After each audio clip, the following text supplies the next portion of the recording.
This morning now, when you are trying to contact him to speak to him on behalf of his family, he's not in custody.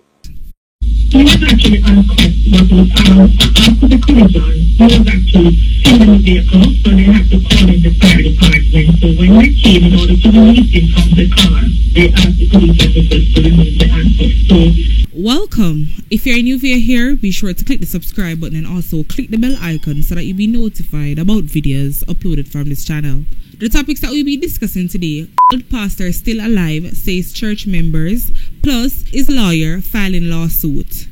Despite police confirmation that disgraced pastor Kevin O. Smith was killed in a motor vehicle crash on Monday, members of his faithful flock at the Pathway International Kingdom Ministry in St. James are claiming that he is not dead. Members of Smith congregation turned up at the church after news broke that he had died, but instead of mourning, they came quite composed, claiming that through some unexplained miracle, Smith was still alive. A member of the church, who only gave her name as Doris, said Smith was gifted with supernatural powers and could not die in a car accident. Them think we are fool, His Excellency can't dead, so we know everything that a go on, the woman told our news team. His Excellency always tell we about the day like this, and we didn't look for it happen. You think a man who a heal people all in life and I make cripple walk, they a make dumb attack, and I make blind see can just dead so?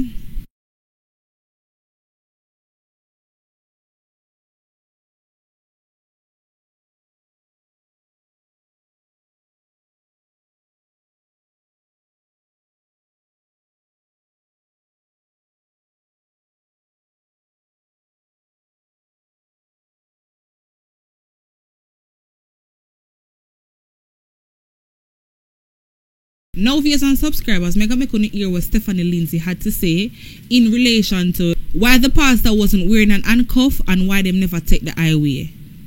We're not sure exactly what transpired, apart from the fact that we know that the pilot vehicle indicated that they heard crashing sounds as they were traveling a convoy, and when they looked behind them, they saw the vehicle overturned, and they went to the assistance of the officers where they realized the nature of the injuries, and the ambulance came and took them to a hospital where they were pronounced dead. So it happened on Church Street in the vicinity of the Linstead bypass. I'm not able to say which route they took, but we know that there are several routes to Kingston, and I'm sure they would have made the assessment and would have taken the route that they believe would be the safest route to get them there. Unfortunately, there was an accident that would have changed the whole dynamics of them getting from Montego Bay to Kingston safely. He was actually uncuffed, but after the collision, he was actually still in the vehicle, so they had to call in the fire department. So when they came in order to release him from the car, they asked the police officers to remove the handcuffs. So the pictures that were taken after he was released from the vehicle. And so they're circulating, and I've heard a lot of voice notes going around that he was not handcuffed. But he was handcuffed because that would have been just a procedure. They wouldn't take a prisoner from that far without being handcuffed. So he was actually handcuffed. So the pictures that they saw after the handcuffs were removed on request of the rescue team in order to remove him from the car. Now moving right along with the pastor lawyer, she is claiming that she was not aware that he was going to be moved to Kingston yesterday or anything at all. Salisa Keeley as she speaks. So there are questions about why didn't they take him before the parish court in the jurisdiction where the alleged offenses were committed, and then there now they could ask for the voluntary bill to send it to the circuit court in the parish. Why are they carrying him to Kingston? Because any application to move the jurisdiction, I have to participate in that. You have to inform me, you have to file affidavits to say why you want it moved out of the parish of St. James.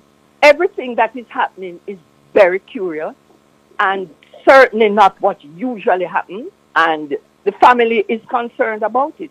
So I'm now acting for the estate, limping for several days, and we asked for him to be taken to the doctor. They asked him 40 questions which he didn't answer, and that ended there. So we, this morning now, when we are trying to contact him to speak to him on behalf of his family, he's not in custody. So Mr. McCurdy called the investigating officer. He wasn't answering. And he called the superintendent in charge of the area. I think it's Area 2. And he said he didn't know where he was. So that's when I put out a press release asking where's the gentleman, because this is the second time that they have taken him and they have not spoken with us and informed us, and they have both of us. They have our phone numbers. General Secretary of the Jamaica Police Federation. Today it's a very unfortunate situation. We lost one of our members, Constable Orlando Irons. The other 2 members who were involved in the accident, they are currently being treated at a medical facility, but it is never an easy situation or an easy task for the rank and file cohort of the Jamaica Constabulary Force to lose any one of our members. We are grieving at this time, and we just want to say sincere condolences to his family, colleagues in Area 1, and to the entire rank and file cohort, and by extension the JCF. Well, based on the information received, 3 vehicles were traveling into Kingston.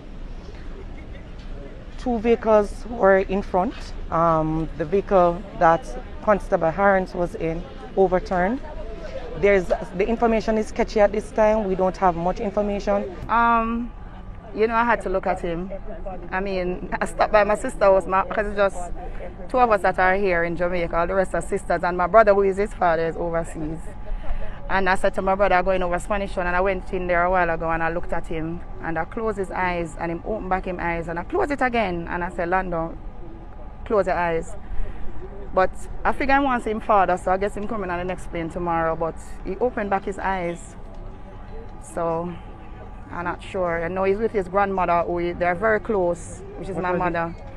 So I know he's going to be with her right now. I'm actually going to send him to the same funeral home that did her thing. So I don't know. I know it's not the same, but I'm hoping that them find each other.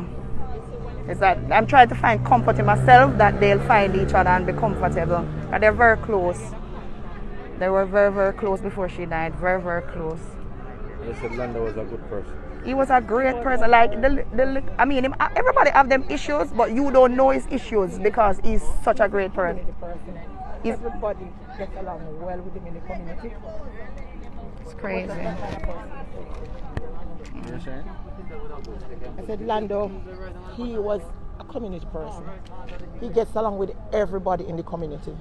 And he old people, young people. He just gets along with everybody. He's very jovial.